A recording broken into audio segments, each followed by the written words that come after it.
what if what you call confidence is actually something else? What if the real advantage isn't looking like you have it all together, but staying curious, so curious that you're willing to try, mess up, and learn as you go? Today's guest is Daniel Coyle, author of The Culture Code and The Talent Code, and he's back with a new book about what it really means to flourish in your life. But here's the twist. After the book was already done, Daniel realized something big.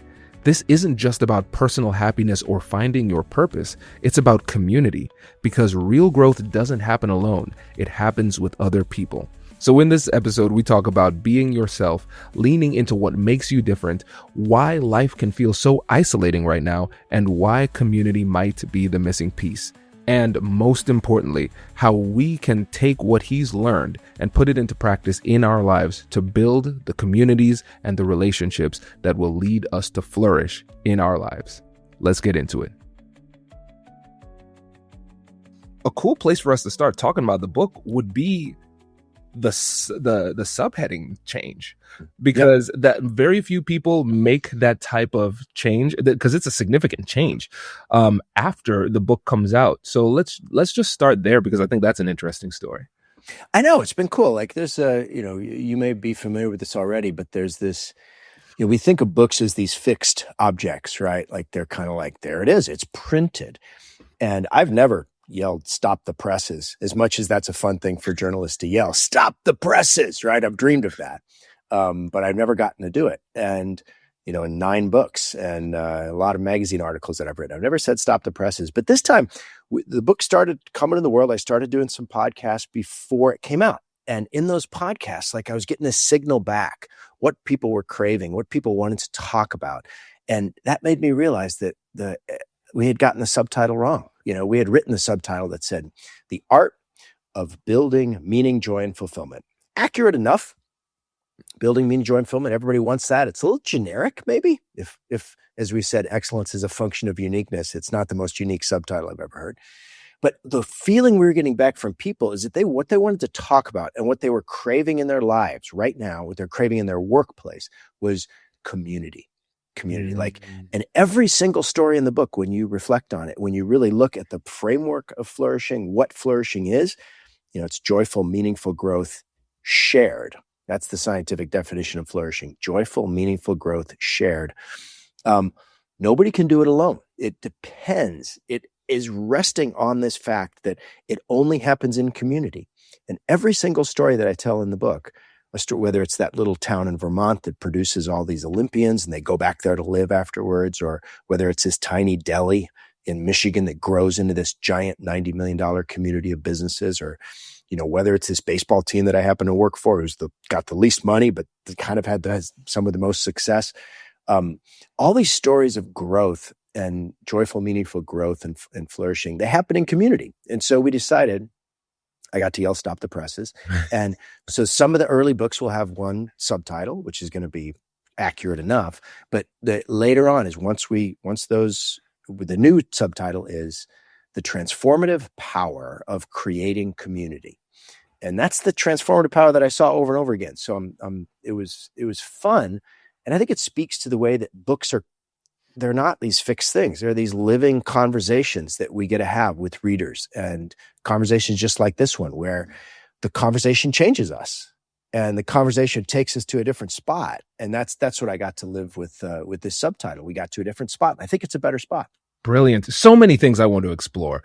I remember when I was writing my first book, I had a coach, and one of the things that he said is that the book is never done, because you are continuing to grow and learn. And so I know you probably, and for the people who are listening, they probably have friends who have this idea for a book. They've maybe even started and they never finished. This is why the book is never done. So just a little note, if you have a friend out there, person who's listening, let them know the book is never done. Just get it done. And then you can edit it after, as Daniel has showed us. So that's brilliant.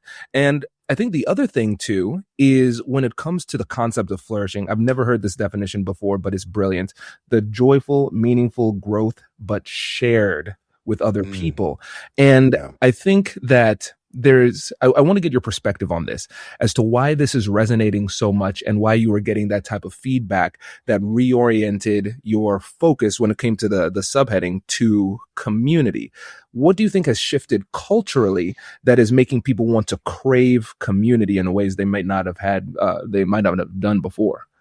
Being in the modern world is like rolling along on this really fast river, right? It just feels like it keeps speeding up. We keep getting more technology.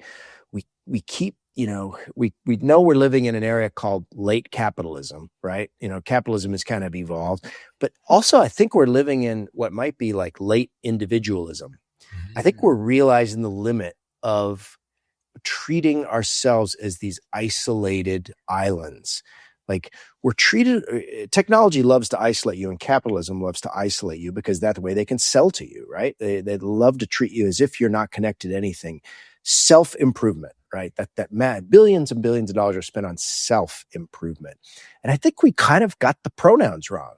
I think it's shared improvement. I think if you actually take a second and reflect on the times in your life where you've gotten better, where you've actually transformed, where you've grown, were you alone in a cave? Oh. Like, were you just focused and grind on a very solitary, narrow lane? No way. People impacted you. People impacted relationships. Conversations changed your story. Conversations changed the way you saw yourself. We only become our best selves through and with other people. This is like both an ancient kind of philosophical truth, but it's also a scientific truth. Like, if you and I were to do a contest right now and we were to compete and you were to win, your brain would light up a certain amount. I won. It would be lighting up to say, I won. But if we were on the same team and we shared a victory, our brains would light up more.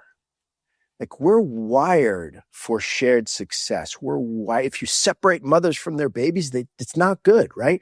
If you separate a team, you get less performance. We're made to add up to more than the sum of our parts. So we're kind of pre-wired for this. And the modern world has kind of made us forget that. And so I think there's something going on in the world right now. And I think of it as like a humanist revival. Yeah. Like, there's kind of this humanist revival, and it's partly caused by AI, I think, because that's showing us, like, it's asking us a question. To go back to like good questions, AI asks you a question. It says, what does it mean to be alive? Like, what does it mean to be human? Does it mean you're just like clever and have a lot of answers? Is that what it means? Because AI could do that, and it's not alive. AI could just have all the answers. But what does it really mean to be human? It means asking real questions of yourself and then connecting with other people and then stepping into uncertainty and learning and growing in ways that aren't just like filling yourself with information. So it's giving us a sense. I think it's clarifying what it means to be a human being and what it feels like to be a human being. Like, what it feels like, that aliveness that you feel when you're in uncertainty, when you're in relationship. And there's a lot of parts of life right now that seek to kind of automate us, like, to have great habits and to have this and that. And here are all the answers. And this is exactly what you should do every day. But I think what this humanist revival is showing us is how to animate, not just automate us, but animate us. What conversations, what kind of spaces. And that was really the privilege of this book, was being able to explore those kind of spaces and ask those kind of questions. Like, what makes us feel most alive? What are we growing together? Those are questions that we got into. Brilliant. It seems like humans more or less are synergistic by nature, but we often forget about that. And what's funny is that AI is causing us to have that deeper conversation about what does it mean to be human? Like you said, what is consciousness? What does sentience truly mean? And for the first time, we're having to wrestle with humanity and what that actually means by definition, because we have something that is closer than anything we've ever seen before, which is really unique and challenges us. And what's funny is that, to your point, we seek to automate so much of ourselves with making good habits. I also think we often aspire in some ways, maybe subconsciously, to isolate ourselves through our behaviors. With social media, we are more digitally connected, but less actually truly connected than ever before. And it's almost like we've created machines and we sought to become one where we can operate automatically and live in an isolated way. But now we're recognizing that we're losing core parts of ourselves, which is drawing us back to community. It's drawn us back, and we have a choice now. The choice has never been clear, and that's kind of the liberating moment of this. You can live in the algorithm world. Like, you can live there. It's frictionless. It's great. Like, your food shows up at your door. You know exactly what to do. You got your morning protocol figured out. You know those videos that they show of, like, here's my morning routine, right? Like, those videos are kind of amazing because there's never anybody else in them, right? It's just one person alone, and all of them are actually like sad. Like they're actually kind of like these, like you could play sad violin music over it and it would totally fit, because there they are setting up the camera to film themselves doing their, like, making their bed and you can live there. Like, that's the choice. You can live there, or you can live in this kind of messier, but way more transcendent, way more growing, way more thriving, way more alive place. And one of the challenges of doing that is realizing that living in community can be transcendent. It's where you grow. But it also can be annoying. Like, and we've kind of been trained to sort of treat annoyance as a major thing. We've been trained like to sort of say, like, oh, it's, to have really clear boundaries and with the isolation is better. Right. But, the annoyance is actually the price of community. Like, being willing to be slightly annoyed is really liberating because it lets you connect with people. And we're all annoying. We're all kind of annoying at some point, right? Like, I know I am. And like, saying that, you know what, this is going to be a little inefficient. There's going to be some friction in it. It won't be the most efficient way to make dinner, or most efficient way to have Christmas, or the most efficient way to, hang out with my friends. But it's going to be worth it because I'm going to get all this. There's a story that I think of sometimes, if I can tell you. It's this writer, Kurt Vonnegut, and he had this habit where he would always walk into town and buy one envelope, go into town, and finally the clerk at the drugstore was like, Mr. Vonnegut, I have a box of 50 envelopes here I can sell you, right? I'll just give you the box. And he said, no, I just want one envelope, because when I walk here, I get to pet the dogs on the sidewalk. I get to make faces at the babies in the stroller, and I get to give a thumbs up to the fire engine as it goes by. Like, those little collisions. That's my story. That's my meaning. That's my self. That's my community. And so it's almost like these acts, you could almost think of them as like friction boosting, right?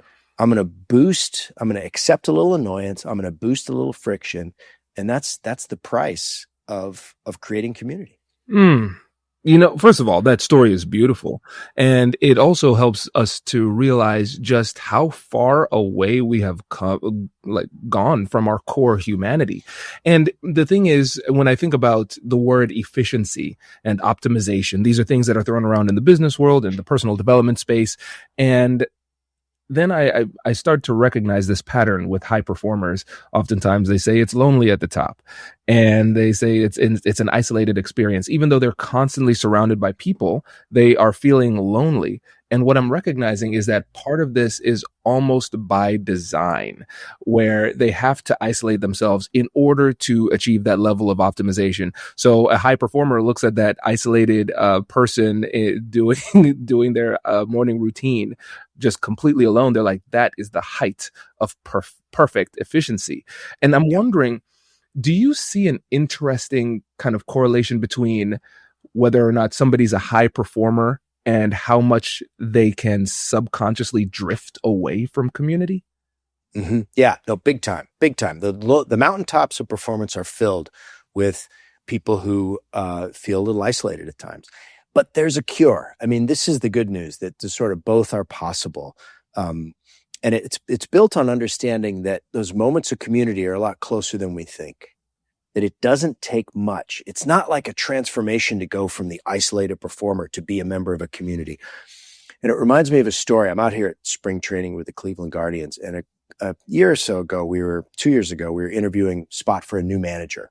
And one of the questions that came up during that interview is, what do you do when you're isolated, when you're alone? It's really a lonely job to be a major league manager of this super high performing organization. A lot of pressure, a lot of loneliness. And one of the candidates answered in a really interesting way. Here's what I do. I look around for somebody to help.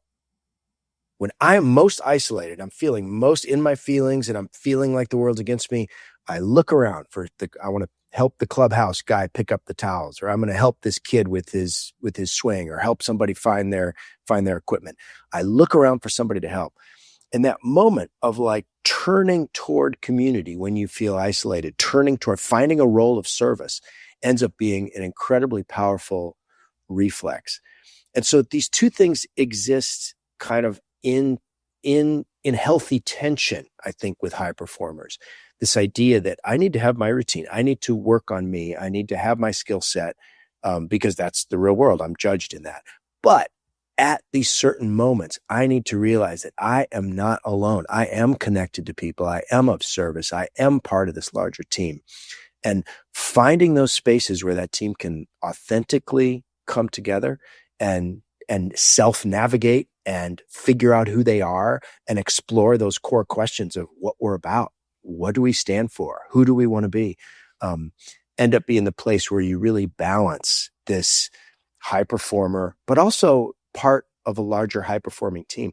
I don't know many high performers who are truly isolated. When you scratch the surface of high performers, what you find is community. What you find is they are supported and connected to other people who help them be who they are. I mean, we see this over and over again in the sports world. You know, it's very normalized to have a coach and a support team, right? All those guys do it. And if they're, and I think it's increasingly true in the business world that we realize, look, having a coach isn't some weird crutch. It's actually essential to growth. And you need that second set of eyes, no matter who you are. And it's not just a second set of eyes. It's also a dialogue. It's also conversation. We don't grow on our own. We just don't. We're not good at it. You can grow to a certain extent on your own, but man, if you don't have a thought partner or a dialogue person or somebody to go to, and yet we're sold and told the story that there are these lone geniuses out there who are doing it alone. It's like, take a hard look at every one of those stories. They're not true. It's a sexy story to sell, like, oh, so-and-so, insert name here, Elon Musk, Steve Jobs, all those people. Look into those stories. See how alone they were. None of them were. There's a cast, there's a whole ecosystem. Underneath every story is an ecosystem of support and community. Yes. And this is powerful. And I think one of the things that I really like about this response is the fact that it gives people permission to ask for help and be willing to be vulnerable. And I know that's a concept that you have explored, especially when it relates to team dynamics. But I want to explore it in the context of community. What role does vulnerability play? And similarly, what are the biggest misunderstandings of vulnerability that hold people back from truly being vulnerable? Oh, that's really good. I like that. Well, I'll take the second part first, which is, I think the biggest misunderstanding, we hear that word and we think like, oh, I can disclose everything. Like we take it for disclosure, for saying, here's how I'm feeling right now, right? Or here's my opinion on this. We sort of think, oh, vent, share. And that's not actually the kind of vulnerability that I see in those groups. It's not terrible to do that, but sharing a bunch of opinions and deep feelings is not the path to it. It's really, vulnerability is about acknowledging a bigger shared truth that everyone, it's about telling the truth. It's about authentically disclosing what's happening, not in your stomach or in your feelings, but of what the group dynamic is and of what the truth is about your performance. There was a Navy SEAL commander named Dave Cooper who told me the most important 4 words a leader can say are, I screwed that up. Yeah. I screwed that up. And what does that do? That says, hey, there's something bigger here than me that we all are a part of. So vulnerability is really about the shared story that you're in. If you're in a story of hierarchy and power and won over someone, that story is not useful. But if you're constantly using phrases like, I probably have this wrong, or what really happened here, or if you're constantly circling up after you do something as a team and having what you might call an AAR, an after action review, where we just go quickly in a circle and we say, here's what I thought went wrong. Here's what I thought went right. Here's what we're going to do differently next time. And everybody shares. That's vulnerable because you're saying, hey, I don't have the answer. Well, we might have the answer. Real vulnerability is about confronting or being candid about what's actually happening. And I think, so the role that it plays in groups, I think, is a lot around this challenge of creating spaces where it can actually happen, creating spaces like that after action review, or like, some teams do something called flight checks, which are sort of like, if you picture an airline, a crew, before the team does something, they get together and they talk and they say, hey, what's energizing you about this project? Hey, what are you curious to learn in this project? What does bad look like? Like if everything goes bad on this project, what's going to happen? Like, let's imagine for a second, this interview we're doing right now goes terribly. Tell me what happened. Like those kinds of moments where you're saying, wait a minute, none of us have the answer, but together, let's talk about what's really happening here. And then that's pre-flight, mid-flight, you get together and you say, hey, are you still energized by what we started out with? Hey, what new things have emerged for us on this journey? What have we learned and what do we hope to learn the rest of the way? So having these, it always looks the same. It's always a small group circled up, telling the truth to each other about their experience and listening, both telling and listening. So that's kind of like the cellular truth of vulnerability. It's not about, sharing my feelings. It's about like me saying, here's what I think happened. What do you think happened? And so the vulnerability happens between us. It's not like me alone or you alone. It's both of us. If you're leading a lot of meetings, or if you're in meetings back to back all day, you know how mentally demanding that can be. You're trying to stay present, you're contributing, you're thinking strategically, but part of your brain is also tracking action items, decisions, and follow-ups. That's why our team uses Granola. Granola is an AI-powered notepad built for the way real people actually meet. Here's how it works. You take rough notes like you normally would, and in the background, Granola securely transcribes the meeting, and when it ends, it turns everything into clean, structured notes that are actually useful. And what I appreciate the most is that it works through your device's audio. It integrates seamlessly into the video conferencing tools that you already use, and there's no complicated setup. It just fits into your workflow. Granola doesn't replace you in the meeting, it augments you. It lets you lean in, focus, and listen deeply while still walking away knowing exactly what was deciding, who owns what, and what comes next. Before Granola, our team would spend extra time cleaning up notes and double-checking details. Now, we leave meetings aligned and clear. It saved us time and helps us to operate at a much higher level. If meetings are eating up your day, Granola is a no-brainer. You can actually try it completely free for 3 months. Just head to granola.ai/Kwame. That's granola.ai/Kwame to get your time back. Get 3 months free at granola.ai/Kwame. Wow. There's so much here to explore. And for the folks in the audience who are leaders, I think this was a masterclass in like 90 seconds. So let's recap here, Daniel. I wanted to make sure that they caught this. So I like the idea of the after action review, confronting hard truths, the flight check, pre-check, mid-flight, pre-flight, mid-flight, and I'm assuming after the flight too. And really one of the things that stood out to me about vulnerability, and I would say the associated term of psychological safety, is that these are designed with intentionality. And I think a lot of times what we do is we individualize these concepts. It is a character flaw to not be willing to be vulnerable. It's a character flaw to not create psychological safety. But what I'm recognizing is that it is a skill spread across a group that is created with intentionality, and you can systematically create the opportunity for this to happen. Because if the leader is just making decisions, the team is just executing, and then you just run, and then the day is done. Even if the person had the true desire to be vulnerable. And even if the leader had the capacity and desire to create psychological safety, there's no opportunity for vulnerable conversation because the mechanics of that were not built into the entire process of operation. So I think this is brilliant. And then the other thing too is I love the idea of really characterizing and rooting vulnerability in truth. That's magnificent, because a lot of folks say, I don't want to just hemorrhage my feelings on top of other people. I don't feel comfortable doing that. But it seems like the definition that you're using for vulnerability is community based and community oriented, and it's rooted in observation and perspective, but rooted in humility. So it's not me over you. We are all equal here. This is what I saw. What do you see? And then let's work together to get better together. Exactly. It acknowledges that no one has got the answer here, and the answer is somewhere out there. And I love how you're describing that, creating the opportunity to do that. So what we're talking about here is really a design issue. And it takes a little bravery to set this up, because you have to design this space, right? You have to design this space. I've always, as a science journalist, I always have kind of been allergic to the phrase creating space. Like, I'm going to create space for you now, and we're going to hold space, and we're going to do this, because it sounds a little woo-woo.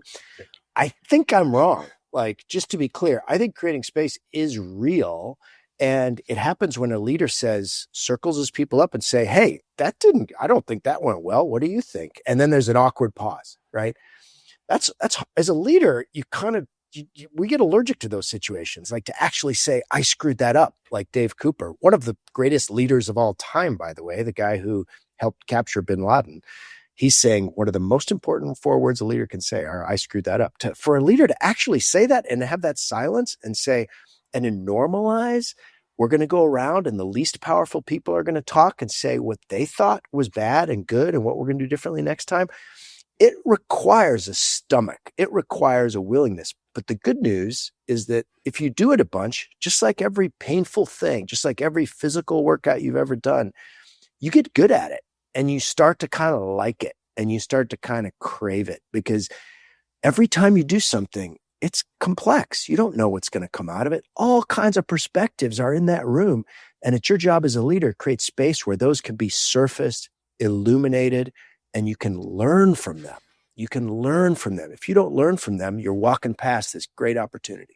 That's brilliant. Yeah, and I want to validate you for a moment too, because I had a similar aversion to the concept of making space, because I think it became a truism, or it became so trite that it became meaningless. And a lot of leaders would use it as just kind of paying lip service. Oh, I want to create space, but not actually do anything. And I think if you were to actually think about it in terms of moving physical objects, if there is a cluttered path and I create space, I can actually visualize what that means. And again, if we bring this operational mindset to vulnerability and psychological safety and creating spaces, then we actually well, actually, if I look at my calendar objectively, there is no way for me to create space for you, literally. And so we actually need to make it a little bit more tangible. So I like that. And then I also like the idea of liking this and craving this, the vulnerability that's created. Because again, when you think about the fact that humans are synergistic by nature, it becomes very calming, and you feel less stress and you feel less performative pressure to be able to say, listen, I don't know. And pretending like I do really stinks. Like, that is a really hard existence. And if I can do that for myself, and at the same time show through example to the people who are on my team that they have the right to do the same thing, now we can truly honestly see what are our strengths, what are our weaknesses, what are our vulnerabilities, and work together collaboratively to strengthen the goal and to strengthen the team so we can achieve our goal more effectively. It's so liberating to sort of accept imperfection, right? That's what I saw in the places I visited for the book, where like imperfection is at the core of flourishing. If you're not imperfect, you're not doing it right. Machines are perfect, right? If you want to be a robot and be part of a giant machine, then yeah, aim for perfection, knock yourself out. But man, oh man, it is so liberating, relaxing, and ultimately energizing and creatively fueling to be part of an organization that gives you permission to be imperfect, and not only gives that permission, but actively cultivates it and celebrates that imperfection. You should actually say, wait a minute, that didn't go well. which means we were on the edge, which means we were on our growing edge. We were learning. If you're not, I mean, think about if you're trying to learn a new skill and get better. If you're not making mistakes, you're not doing it right. Like you're not taking the chances and risks that you need to take to grow. And in today's environment, in today's, sort of high performance environment, and in today's fast moving business world, if you're not growing, that's going to be a problem at some point, right? Everybody has got to be on this learning edge. So that you should be bubbling up things all the time. Some of those ideas will be great and some of those ideas will not. And it's the bubbles that matter. It's not the failure. You should fail. Yep. Oh, that's powerful. And the word that keeps on coming to mind to me, and perhaps it's just because it's soon after Valentine's Day, is the word intentionality. You have to show some level of intentionality and then combine it with a level of effort, because it sounds like creating these types of communities, it doesn't happen by accident. And one of the things I love about the way that you're doing this is that as a journalist, you actually go and you see things. And so this is an opportunity for story time, Daniel. When you think about some of the teams that you've been able to see, what are some of the stories that come to mind that exemplify all of this? Yeah, one of them is from the business world that really struck me. There's a little deli, and it started in Ann Arbor, Michigan. It's called Zingerman's. Some of your listeners might have heard of it because it started in 1982, like a lot of delis back in those days, right? They had one brick building. They sold sandwiches. Their vision was to make a Reuben so good that when you bit into it, the juice ran down your arm. That was the goal, right? So they did. And then they were about, 10 years in, and they realized, look, there are people that are copying us, right? They have people who have the exact same tile. They have the exact same typeface on their sign. It's business. It's American business. You get it's a copycat league, right? Copycat world. And so they realized, if we keep doing this, we are going to be out of business. There's people that can be more efficient than we can. So they had a question. Who are we? Who do we want to be? What is our vision? And they started this process where it was very woo-woo, but they would quickly just like transport yourself 10 years in the future and write down what you see. Do it. Go. Right? And they would do that over and over again. Write down what you see. Write down what you see. And it was what they ended up writing down was a vision of a community of businesses, not just a deli, but a coffee shop, a bakery, a restaurant, a travel business, a catalog business. Like they started seeing this possibility of all these things linked, run by partners, but they were part of the business community. And they call it the Zingerman's Community of Businesses. And they started moving that direction. And now, about 20 years later, they are a $90 million community of businesses. And part of the vision was, we're going to stay in this town. We're not going to scale. Excellence is a function of uniqueness. We are going to stay in this town, to the point where Walt Disney came to them and said, you guys are the best deli in America. We want you in our park. We want to have you in Walt Disney. And Zingerman said, no, thanks. Like, if you ever come to Ann Arbor, let us know and we'll be in your park if you open in Ann Arbor. But we're not going to Florida. Why would we go to Florida? Why do we go to California? We're here. Excuse me, Kwame. No worries. So it took them about 15 minutes to make that decision. When you go there, you can feel it, you can see it, you can taste it. It is a place that it's a business with real soul. There's a woman I met as a baker who left the Ritz-Carlton in Paris to work there, to be a baker in Ann Arbor, Michigan for Zingerman's. It is an absolute model for how to run a business. And it's led by this guy named Ari Weinzweig, who looks like a roadie for AC/DC, like black t-shirt, boots, kind of, his hair's mussed all over the place. And I got to sit in on their orientation. Like, how do they bring new employees in? Now, most places you go to orientation and you get oriented. The CEO might come in and say, here's who we are. Here's what you need to know to succeed here. And here's our culture, here's our purpose, here's our mission, here's our value. Ari walks in and, his hair's all mussed up, but his book bag is, papers are falling out of it. And he goes, so what got you guys here? Like, who are you? How'd you come to work here? And they start the conversation, and he tells them some stories about Zingerman's, the history of Zingerman's and his own history. And then he has them get into small groups and talk about their dreams for the future. Like, where do you see yourself? Zingerman's not the end of your road. Where do you see yourself? And then he said, rather than say, here's what you need to do, here's all the rules, he said, hey, we need you to point out when you see something imperfect. We've got imperfections all over this place. There's so many things we could do better. You've got fresh eyes. I'm so glad you're here. Help us be better. Please, if you notice something, talk about it. So he completely flipped what would be a normal transmit for orientation into an actual authentic dialogue where they each got to build their story together. In the book, I call it an awakening cue. It's when you have an experience that pulls you into a new story, that pulls you into connection with people, that pulls you into belonging with people. And that's what's happening with these flourishing places. They're being pulled into, rather than being a small part, being a tool, a part of a machine, they're being pulled into authentic relationships where they get to see the value in the other person, where they get to participate in some larger story that they're connected to. And so, I don't know, I spend some time of each year in Cleveland, Ohio. So now my wife and I are driving to Zingerman's all the time. It's 2 hours away. It's like, it's just a great place to be around. And we're not alone. A lot of people do. And that's the kind of place that I think about. And I think about it even here. I'm out at spring training with the Major League Baseball team. And we've actually imported some of Zingerman's ideas into how to train our coaches, how to have conversations with our athletes, how to envision our future. What do we want to build? Like, people can copy us, right? What do we want to build as a baseball team? We'll write it down.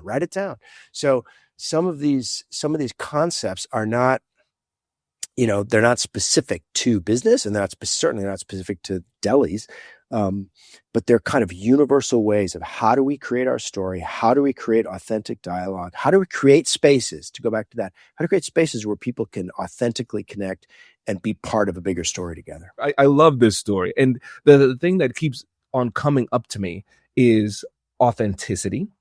That's one thing that is shining through the story. Curiosity, like we talked about at the beginning, but actual genuine care. I don't think you can create something like this if you don't deeply care about the mission and the people who are involved in the mission. And that doesn't seem like something that you could really fake. So can you talk about authenticity and care? Because those are kind of nebulous terms, but as far as the mechanics of putting together a true community, I feel like they're essential. Right. They really are. And I think the concept of mattering is a useful one to see. Mattering, like we always talk about, well, why does that matter? And mattering really comes down to seeing the inherent value in another person, the inherent value, regardless of what they did or their story, but to see them as inherently worthy, and to create a situation where people can add value, to see value, and then to add value, to say, hey, we're imperfect, help us be better. That's what mattering is. And it happens in a look, it happens in a question, it happens in curiosity. And so that idea that in each conversation we're in, we have the opportunity to help someone realize that they matter and that we matter. And that's what these places, I think, are really good at creating. His authentic curiosity about these people and seeing them as whoever they are bringing something new. They are valuable because of who they are, not because they've got some great skill set, not because they've got some magical resume. They are inherently valuable because they matter. So right away, they're starting from that position of mattering. And that's authentic. And when we talk about that word authenticity, I think what we're actually talking about is like connective energy.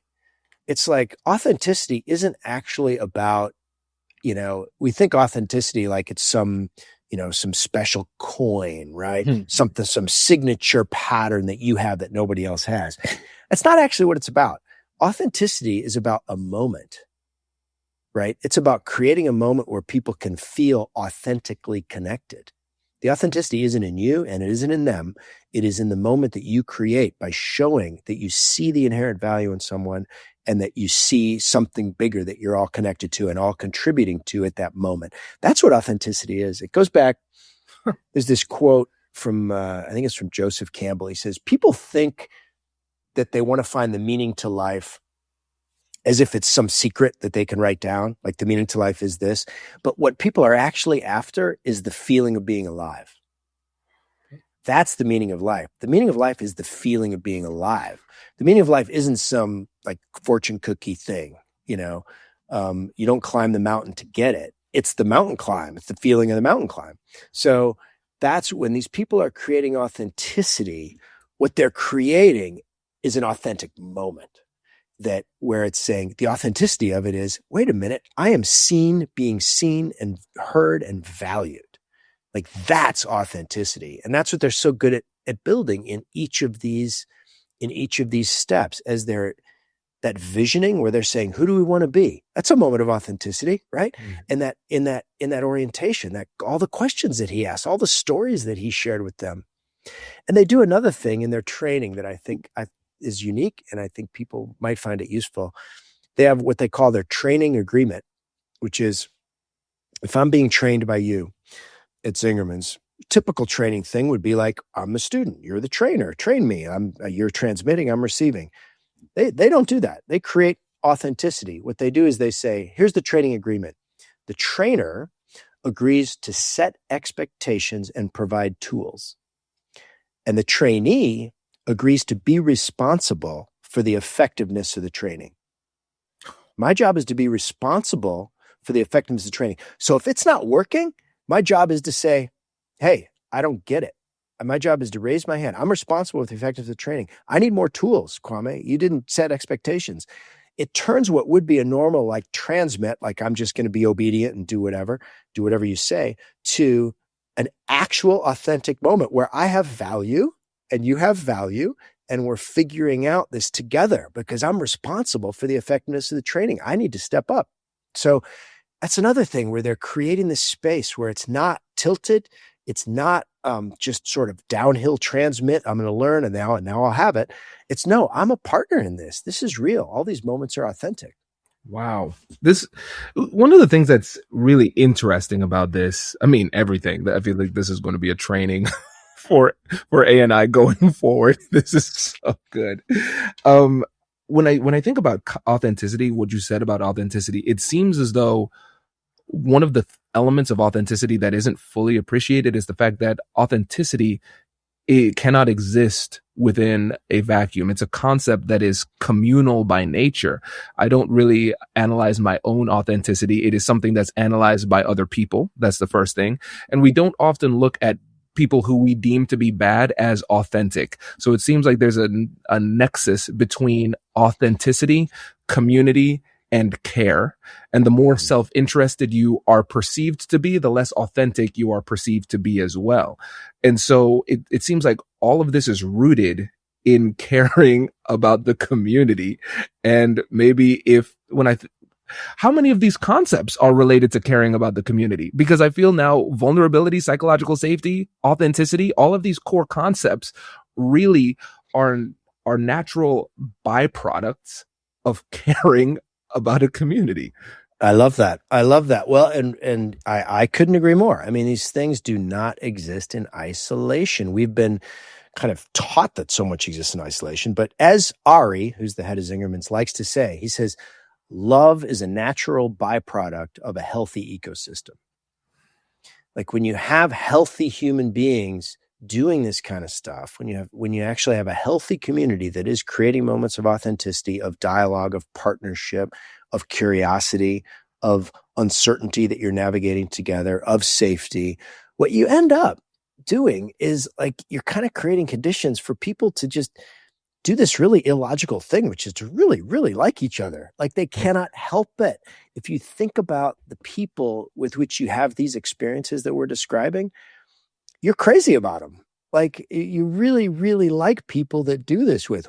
And I guess that roots us back to evolution and how these dynamics evolved. Like our ancestors did not make it through a very challenging world by doing it alone or by not liking the experience of being together. Like when they took down the mammoth, they were super stoked. Like imagine that. Like imagine we're going to cooperate and we're going to take down this giant beast together. We're going to feed each other for a month. That feels good. And so it feels good to us to not be alone and to have these experiences where it's like, no, we actually told each other the truth about the project. We actually spoke up. I was really a part of it. They actually saw me and valued me. All of those experiences, we are pre-wired to love them, not just to like appreciate them, but like love. Wow.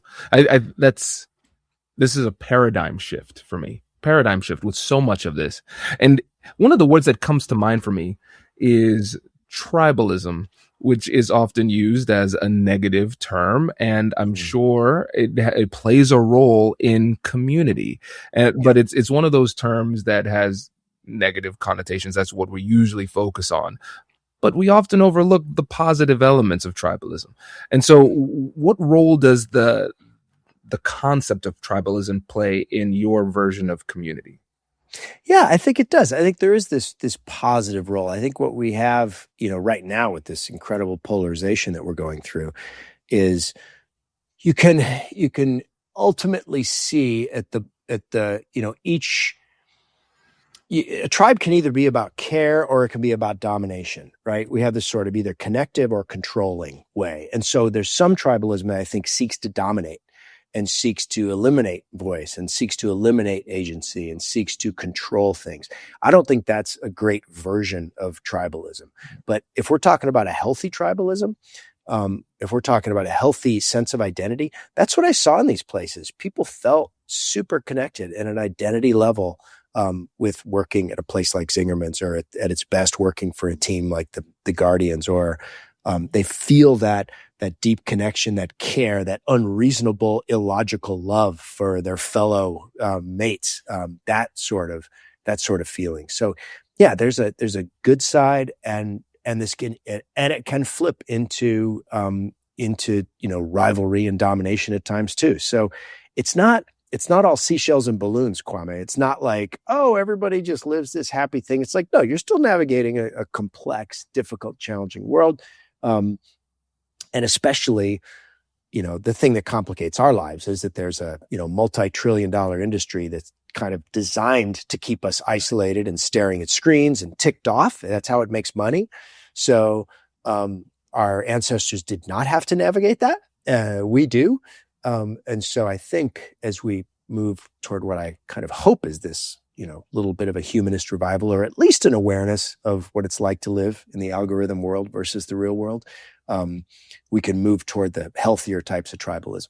Yep, I agree 100%. And the reason I was asking is because a lot of times it obviously helps when you have something that you are working for, but sometimes it helps to have that shadow that you're working against. Like the Guardians, they have the Detroit Tigers. OSU has Michigan has OSU.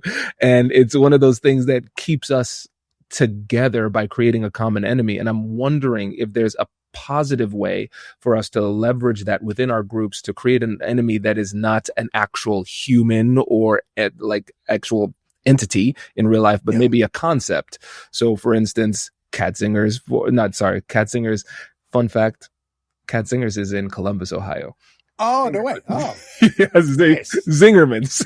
Zingerman's, their common enemy might be the idea of isolation, for example. So is there any benefit to not just thinking about what it is that we're for, but maybe conceptually, what are the things that we want to work against too? I think so too. Yeah, there's a great history of like identifying the obstacle, as they call it, the via negativa, the negative road, what we are not, right? Yeah. We are not that. That can be really positive. And I think it's also positive to kind of, when you zoom out on those competitors and you see maybe and again, this might not apply to Michigan and Ohio State, but it applies to some cases. But the old Greek method, the old Greek word, compete, actually is rooted in friendship. It's like they're the person that brings out the best part of you. Without that competitor, you don't run as fast. Yeah. So your best version depends on that rival. So yes, they're your rival, but there's also this flip where it's like, man, they're pushing us to be better than we ever could be. So, having the ability to, widen that aperture and zoom out a little bit and say, yeah, I don't, I don't love the Wolverines, but man, they pushed us to be better this year. And I like that. It can be a healthy place to stand. Yeah, brilliant. I agree completely. And before we go, I want to give Simon an opportunity to jump in because I know he's listening, and he will never say this. I always tell people he has the #1 Spanish negotiation podcast in the world. He's a brilliant mind. Whoa. And so he's listening in. I always want to give him an opportunity to jump in and ask questions and fill in any holes we missed. I have a question that I always wanted to ask you since the first time I saw your profile, and it's about the meaningful life. So what actually is a meaningful life? Because sometimes I feel I have it. Sometimes I'm burned out that I feel I don't have it. So how can I measure if I actually have a meaningful life? I think you have to let go of the first step one, let go of the idea of measuring. That would be my first take, because you can't. That's not how it works. I think you can start by asking yourself these two questions, right? With whom do you feel most alive? With whom do you feel most alive? Who is that? Write those two people down. And your second question to ask yourself is, what are you trying to grow? What are you trying to grow? And then ask yourself those questions.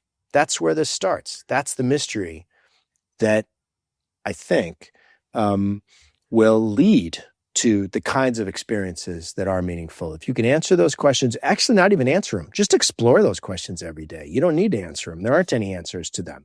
Just explore those questions every day and see where that leads you. I think there's a misconception that a meaningful life is super happy and everything's fulfilled. And that's not what I've seen. Every life contains a lot of suffering.